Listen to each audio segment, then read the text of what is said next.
प्रभुं प्राणनाथं विभुं विश्वनाथं जगन्नाथनाथं सदानन्दभाजम्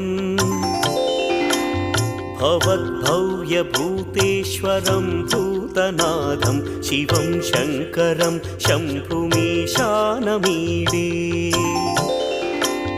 गळेरुण्डमालं तनौ सर्पजालं महाकालकालं गणेशादिपालम् जटाजूटगङ्गोत्तरं दैर्विशिष्यं शिवं शङ्करं शम्भुमीशानमीडे मुदामाकरं मण्डनं मण्डयन्तं महामण्डलं भस्मभूषाधरन्तम् अनादिं ह्यपारं महामोहमा